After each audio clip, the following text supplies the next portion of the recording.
திருச்செந்தூர்ல மூலஸ்தானத்துல இருக்கிற சுப்பிரமணிய சுவாமிக்கு எவ்வளவு சிறப்பு இருக்கோ அதே அளவுக்கு உயர்வும் சிறப்பும் நம்முடைய சண்முகருக்கு உண்டு.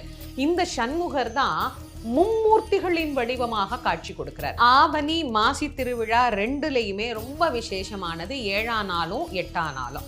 அது என்ன அவ்வளோ விசேஷம் அப்படின்னா, அன்னைக்கு தான் சிகப்பு சாத்து, வெள்ளை சாத்து, பச்சை சாத்து மூணுமே ரொம்ப விசேஷமா நடக்கும். அந்த 3 ரூபம், அதாவது பிரம்மா விஷ்ணு சிவன் என்கின்ற மும்மூர்த்திகளை சொல்றோம்ல, அதுல சிவப்பு ரூபமாக எம்பெருமான் சிவபெருமானுடைய ரூபத்திலேயே முழு அலங்காரமும் அன்னைக்கு சண்முகருக்கு சிவப்பிலே தான் இருக்கும். சிவப்பு வஸ்திரம், சிவப்பு மலர் எல்லாமே செக்கச்சவேர்னு சுவாமி காட்சி கொடுப்பார். அதே மாதிரி அடுத்த நாள் 8ஆம் நாள் பார்த்தீங்கன்னா காலையில வெள்ளை சாத்தி, எல்லாம் வெள்ளை அரளிப்பூ, வெள்ளை நிறை மலர், சுவாமி வெண்பட்டு உடுத்தி அப்படியே வெள்ளை வெள்ளேர்னு காட்சி கொடுப்பார்.